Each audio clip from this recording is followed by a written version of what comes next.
नमस्कार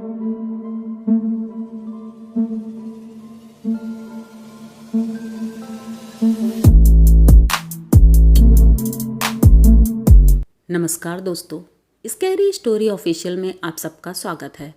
आज की कहानी की तरफ बढ़ने से पहले चैनल को सब्सक्राइब कर लीजिए और अगर कहानी अच्छी लगती है तो प्लीज़ लाइक एंड कमेंट करना मत भूलिएगा। तो आज की कहानी एक ऐसे स्कूल की है जो बहुत ही ज़्यादा डरावना है। तो कहानी स्टार्ट करते हैं हम। अंजलि और दिव्या ये दोनों कज़न सिस्टर हैं और दोनों एक ही कॉलेज में पढ़ती हैं, एक ही हॉस्टल में रहती हैं और बहुत दिनों से रह रही हैं। तो दोनों बहुत क्लोज़ हैं और दोनों बहुत अच्छी भी हैं, पढ़ाई में भी अच्छी हैं, इसलिए घर वाले भी कुछ नहीं कहते हैं। ये लोग कहीं बाहर घूमने भी जाते हैं तो घर वाले भी कुछ नहीं कहते हैं क्योंकि पढ़ाई में बहुत अच्छी हैं। और उसी शहर में समर भी रहता है। समर इनका कज़न भाई है वो भी, और वहीं जॉब करता है। वो अकेला है, अभी शादी नहीं हुई है, लेकिन वो अपने हॉस्टल में रहता है, एक पीजी ले रखा है, उसमें रहता है। तो एक दिन तीनों प्लान करते हैं कि चलो संडे को छुट्टी है, हम लोग घूमने चलते हैं। तो फाइनली डिसाइड हो जाता है। तो दोपहर में खाना वाना खाने के बाद 2 बजे के आसपास ये लोग एक चौराहे पे मिलते हैं और सोचते हैं कि कहाँ घूमने चलें। तो वहीं एक चाय की दुकान में एक चाय वाला जो था, वहीं बैठे ये लोग चाय पी रहे थे क्योंकि हल्की हल्की सर्दी होने लगी थी। तो ये तीनों पहले चाय पीते हैं और चाय पीते पीते डिसाइड कर रहे थे। तो बगल में बैठा एक आदमी वो भी सुन रहा था, तो वो बोल पड़ा। उसने कहा, क्या आप नए हैं क्या शहर में? तो कहता है, नहीं नए नहीं है, लेकिन डिसाइड नहीं कर पा रहे हैं हम लोग घूमने कहाँ जाएं। तो वो कहता है, घूमने के लिए तो यहाँ बहुत जगह हैं, आप कैसी जगह घूमना चाहते हो? तो समर बोलता है, मैं कुछ चाहता हूँ जैसे कुछ एक्सप्लोर करना। क्या भूत ऊत के बारे में आपने कभी सुना है? तो कहता है, नहीं भाई इसका नाम मत लो क्योंकि ये सारी चीज़ें ऐसे अच्छी नहीं होती हैं और नुकसान भी पहुंचाती हैं। तो समर कहता है, अरे भाई ऐसा कुछ नहीं होता है, मैंने भी सुना है बहुत, लेकिन आज तक एक्सपीरियंस नहीं किया है, तो मुझे लगता है ये सब फालतू चीज़ें हैं, ये सब नहीं होता है। तो वो समझाता बहुत है लेकिन ये नहीं सुनता है। ये कहता है, ऐसी कोई जगह हो तो बताओ, मैं उसे एक्सप्लोर करना चाहता हूँ। वैसे भी अभी तो दिन है, कोई प्रॉब्लम नहीं है। तो वो कहता है, ठीक है अच्छा, लेकिन शाम होने से पहले पहले वहाँ से वापस आ जाना। तो ये तीनों कहते हैं, हाँ हाँ ठीक है, हम वापस आ जाएंगे। तो वो बताता है, यहाँ से 2 किलोमीटर आगे एक जंगल है और जंगल के अंदर आप जाएंगे तो वहाँ एक बहुत बड़ा स्कूल है। वो जंगल में स्कूल नहीं था पहले, पहले वहाँ एक नदी है और नदी के किनारे एक बस्ती, बहुत बड़ी बस्ती थी और उस बस्ती में लोग रहते भी थे और उनके बच्चे उस स्कूल में पढ़ते थे। लेकिन फ़िलहाल वहाँ कोई नहीं रहता है। तो वो स्कूल सुना है कि बहुत ज़्यादा डरावना है। रात में तो वहाँ कोई गुजर ही नहीं सकता है क्योंकि वहाँ से अजीब अजीब सी आवाज़ें आती हैं और बच्चों को भी देखा गया है वहाँ पे। तो समर बोलता है, क्यों, वहाँ चले हम लोग? तो ये दोनों बोलती हैं, हाँ हाँ चलो, वैसे भी अभी दिन है तो हम लोग जा सकते हैं। अब तीनों निकल जाते हैं, अपनी गाड़ी से ही थे। तीनों वहाँ पहुँचते हैं जंगल में, लेकिन गाड़ी अंदर नहीं जा सकती थी क्योंकि बहुत सकरा रास्ता था। तीनों गाड़ी रोड के किनारे लगा देते हैं और पैदल वहाँ से निकल जाते हैं। अब धीरे धीरे चल रहे थे क्योंकि बारिश भी हुई थी, तो सड़क गंदी थी और चिकनी मिट्टी थी, तो बहुत ज़्यादा फिसलन भी थी। तो ये लोग धीरे धीरे चल रहे थे और बहुत अच्छा लग रहा था क्योंकि बारिश की वजह से पेड़ पौधे धुल जाते हैं, तो बहुत खिला खिला मौसम लग रहा था, बहुत अच्छा लग रहा था। हल्की हल्की सर्दी भी थी। ये लोग धीरे धीरे चलते जा रहे थे। फाइनली ये लोग देखते हैं दूर से कि नदी दिख रही है, तो समझ जाते हैं कि अगर नदी यहाँ पे है तो पास में ही स्कूल होगा। अब ये लोग नदी किनारे जाते हैं, थोड़ा वहाँ एंजॉय करते हैं और उसके बाद अब ये स्कूल ढूंढने लगते हैं। तब तक शाम का 5 बज गया था। इन लोगों को समय का ध्यान ही नहीं रहा और स्कूल ढूंढने के चक्कर में ये लोग काफ़ी अंदर चले गए थे। जब वहाँ पहुँचते हैं तो देखते हैं कि स्कूल है और इतना बड़ा स्कूल है, लेकिन वो एकदम पुराना हो चुका है। एक तरह से दीवार भी 1-2 गिर चुकी हैं, दरवाजे टूटे हुए हैं। तो उसे दूर से ही देख रहे थे, तभी अचानक से बारिश शुरू हो जाती है। बारिश बहुत ज़ोरों की हो रही थी। अब ये लोग सोचते हैं कि रोड तक जाना तो मुमकिन नहीं है क्योंकि बारिश इतनी तेज़ है और ऐसे हम लोग बाहर रहेंगे तो भीग जाएंगे। तो तीनों दौड़ करके स्कूल के अंदर चले जाते हैं। स्कूल के अंदर जाते हैं, वहाँ बरामदा था, उस बरामदे में तीनों एक जगह खड़े हो जाते हैं। अब धीरे धीरे अंधेरा होने लगा था क्योंकि एक तो जंगल था वहाँ। जंगलों में वैसे भी अंधेरा जल्दी हो जाता है और सर्दी का मौसम था तो 5-6 बजे के आसपास अंधेरा होने लगता है। तीनों एक दूसरे की तरफ पीट करके खड़े हुए थे क्योंकि डर लग रहा था और इधर उधर देखते जा रहे थे। तभी सामने एक क्लासरूम से कुछ आवाज़ आ रही थी। तो दिव्या बोलती है कि हम लोग इधर देखें क्या, इसे यहाँ से कुछ आवाज़ आ रही है, क्या कोई है क्या अंदर? समर बोलता है इतनी रात को यहाँ कौन होगा? धीरे धीरे समर और दिव्या जाते हैं और वहाँ से झांकने की कोशिश करते हैं क्योंकि खिड़की टूटी थी तो वहाँ से दिख रहा था।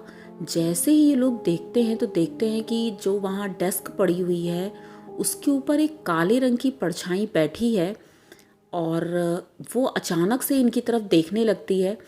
तो ये लोग चौंक करके एकदम खिड़की से दूर होते हैं और पीछे अंजलि को आवाज़ देते हैं, अंजलि देखा तुमने, अंजलि देखा? पीछे देखते हैं तो अंजलि वहाँ नहीं थी। अब ये लोग देख करके थोड़ा अजीब लगता है कि ऐसा कैसे हो सकता है, अभी तो हमारे साथ में ही थी और अचानक से कैसे कहाँ चली गई। तभी अंजलि थोड़ा दूर से आती हुई दिखती है और ये लोग दौड़ कर जाते हैं उसके पास और पूछते हैं तुम कहाँ गई थी? और हम लोग तो यहाँ, पता है क्या हुआ, उस क्लासरूम के अंदर कुछ है हमें। लेकिन अंजलि कुछ रिएक्ट नहीं कर रही थी। ये लोग इतना डरे हुए थे और ऐसे बता रहे थे लेकिन वो कुछ भी रिएक्ट नहीं कर रही थी। अब इन दोनों को कुछ अजीब लग रहा था लेकिन तभी ध्यान देते हैं कि बाहर जो लाइट है उस लाइट की रोशनी सबके ऊपर पड़ रही है, सबकी परछाइयाँ बन रही हैं। लेकिन समर देखता है कि अंजलि की परछाई नहीं बन रही है, ऐसा कैसे हो सकता है। वो ये चीज़ देख करके बहुत डर जाता है और दिव्या को इशारा करता है, उसको बताता है कि देखो, लेकिन दिव्या कुछ समझ नहीं पा रही थी। अब समर बोलता है ऐसा है, अब हम लोग यहाँ से चलते हैं, बारिश है, क्या हुआ, भीग ही तो जाएंगे लेकिन कम से कम रोड तक पहुँच जाएंगे, हम अपनी गाड़ी के पास अगर पहुँच जाएंगे तो सेफ रहेंगे। लेकिन तभी अंजलि उस क्लासरूम का दरवाज़ा खोलती है और उस क्लासरूम के अंदर चली जाती है। अब समर और दिव्या ये देख करके एकदम से चौंक जाते हैं कि अभी उस क्लासरूम के अंदर वो परछाई थी और अंजलि उसके अंदर कैसे चली गई, इसे डर नहीं लग रहा। ये लोग पीछे पीछे धीरे धीरे जा रहे थे, तभी देखते हैं दरवाज़ा अचानक से बंद हो जाता है। ये दोनों एकदम से चौंक जाते हैं, दरवाज़ा खोलने की बहुत कोशिश करते हैं लेकिन वो खुल नहीं रहा था। दौड़ करके उसी खिड़की पर आते हैं और खिड़की से झांक रहे थे, आवाज़ दे रहे थे अंजलि को, लेकिन अंजलि वहाँ होती तभी तो बोलती। अंदर कहीं अंजलि दिख ही नहीं रही थी। ये लोग ये देख करके चौंक जाते हैं कि दूसरा कोई दरवाज़ा नहीं है और ना तो खिड़की ऐसी है कि जहाँ से निकला जा सके, क्योंकि लोहे की सलाखें लगी है उसमें, वहाँ से निकला नहीं जा सकता है। तो ऐसा कैसे हो सकता है, अंजलि कहाँ चली गई। ये लोग अंजलि को आवाज़ दे दे के चारों तरफ ढूंढ रहे थे लेकिन अंजलि कहीं नहीं थी। ये लोग इतना परेशान हो जाते हैं। तभी इन्हें एक बच्चा उस बरामदे से दौड़ते हुए दिखाई देता है। वो पीछे बैग लिए हुए था और दौड़ते हुए एक क्लासरूम के अंदर जाता है। तो ये लोग भी दौड़ते दौड़ते इसके पीछे पीछे जाते हैं और जैसे ही उस क्लासरूम के सामने जाते हैं तो देखते हैं कि लड़का अभी यहीं से अंदर गया था लेकिन वो दरवाज़ा तो एकदम बंद है। तो वो लड़का कैसे गया था अंदर। अब दिव्या बहुत ज़्यादा डर गई थी। उसने कहा भैया यहाँ पर कुछ ना कुछ गड़बड़ तो है, क्योंकि ऐसा नहीं हो सकता, वैसे भी इतनी रात में यहाँ बच्चे कैसे आएंगे। तभी अचानक से अंजलि की आवाज़ आती है और वो समर को बुलाती है, भैया बचा लो, भैया भैया मुझे बचा लो, ये लोग मुझे मार देंगे। तो समर पीछे मुड़ के देखता है और आवाज़ देता है अंजलि को, लेकिन अंजलि कहीं दिख नहीं रही थी, सिर्फ अंजलि की आवाज़ आ रही थी। अब ये लोग समझ नहीं पाते हैं उसे कहाँ ढूंढें। हम पूरे स्कूल में ढूंढ देते हैं लेकिन वो कहीं नहीं दिखती है। तो ये लोग बारिश में भीगते हुए ही स्कूल से बाहर आ जाते हैं और स्कूल के अंदर देखते हैं तो ऊपर बिल्डिंग के ऊपर अंजलि खड़ी हुई दिखती है। तो ये लोग आवाज़ देते हैं, अंजलि नीचे उतरो, अंजलि नीचे उतरो, तुम गिर जाओगी, अंजलि नीचे उतरो। तो उसी के बगल में दो बच्चे दिखाई पड़ते हैं जो ऊपर खड़े रहते हैं, उनकी परछाई ही थी, क्लियर नहीं दिख रहा था। तो वो दोनों बच्चे अंजलि को ऊपर से धक्का देते हैं और अंजलि नीचे गिर जाती है।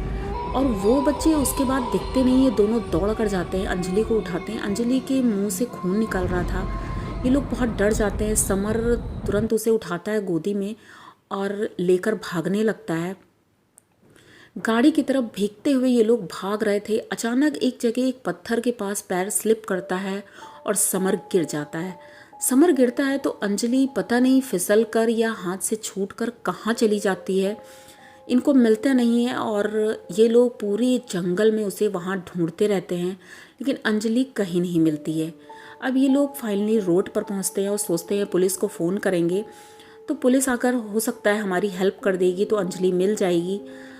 फ़ोन गाड़ी में ही छूट गया था क्योंकि ये लोग लाना भूल गए थे। समर गाड़ी खोलता है और जैसे ही गाड़ी खोलता है उसकी आंखें एकदम फटी की फटी रह जाती है, क्योंकि अंजलि गाड़ी के अंदर सो रही थी और ये उसे जगाता है और पूछता है, अंजलि तुम यहाँ क्या कर रही हो? हम लोग कितना परेशान हो गए और तुम यहाँ कब आई? तो वो उठकर बैठती है और गुस्से से बोलती है, तुम लोग पागल हो, मुझे यहाँ बंद करके चले गए और मुझे लेके भी नहीं गए। ऐसा होता है कोई? तुम ऐसे भाई हो, अकेले मुझे जंगल में यहाँ गाड़ी में बंद करके चले गए, ऐसा भी कोई करता है? अब दिव्या और समर ये दोनों एक दूसरे को देखते रहते हैं। इनके गले से थूक तक गटका नहीं जा रहा था। डर की वजह से हाथ पैर ऐसे कांप रहे थे। ये दोनों जल्दी से गाड़ी के अंदर बैठते हैं और दिव्या सारी बात अंजलि को बताती है। तो फिर अगर अंजलि गाड़ी के अंदर थी तो वहाँ कौन था? तो समर बोलता है कि हो न हो ये कुछ न कुछ गड़बड़ तो है। ये दोनों जल्दी से गाड़ी समर स्टार्ट करता है और पीछे की तरफ चल देते हैं। गाड़ी भगाते बहुत स्पीड में है। 12 बज गया था रात का। लेकिन जब ये लोग उस चौराहे पे पहुंचते हैं तो वही चाय वाला वहाँ चाय बना रहा था, क्योंकि रात में 12-1 बजे तक वो दुकान अपने खोल के रखता है, क्योंकि ट्रक वाले निकलते थे तो अक्सर उसकी दुकान पर चाय पीते थे। तो ये लोग अपनी गाड़ी वहाँ रोकते हैं और उसको सारी बात बताते हैं। तो वो बताता है कि वहाँ पर छलावा भी घूमता है जो अपने किसी का भेष बना करके आपसे मिलेगा और आपको शक तक नहीं हो सकता है आपको वही छलावा मिला हो जिससे आप उसे अंजलि समझ बैठे थे, पर अंजलि गाड़ी में थी। ये तो अच्छा हुआ कि आप तीनों सेफ हो, आप तीनों को कुछ नहीं हुआ है, इसीलिए हमने मना किया था कि रात में वहाँ मत जाना। ये तो किस्मत अच्छी है कि आप लोग अच्छे से यहाँ पे आ गए हो। लेकिन जब ये लोग घर पहुँचते हैं तो दिव्या की तबीयत बहुत ज़्यादा ख़राब हो गई थी और 1 महीने तक वो इतना ज़्यादा बीमार रही है, उसे कुछ समझ में नहीं आता था। मेंटली डिस्टर्ब हो गई थी, पता नहीं क्यों हो गई थी। हो सकता है वो सोच रही थी ज़्यादा या जो भी है, पर 1 महीने बाद ही वो ठीक हुई थी, नॉर्मल हुई थी। तो उनका ये एक्सपीरियंस बहुत ही ज़्यादा डरावना था और उन्होंने जिस तरह से ये बताई हमें स्टोरी, अब पता नहीं कहाँ तक सच है या झूठ है, लेकिन अब जैसी बताई है तो मैंने वैसे आप सबको सुना दी है। आई होप आप सबको कहानी पसंद आएगी। अगर पसंद आई हो तो प्लीज़ चैनल को सब्सक्राइब करिए, लाइक कमेंट करिए, शेयर करिए और बने रहिए हमारे साथ। इसी तरह की नई और अनोखी कहानियाँ मैं लेके आती रहती हूँ। तो मिलते हैं फिर किसी नई कहानी के साथ, तब तक के लिए डरते रहिए।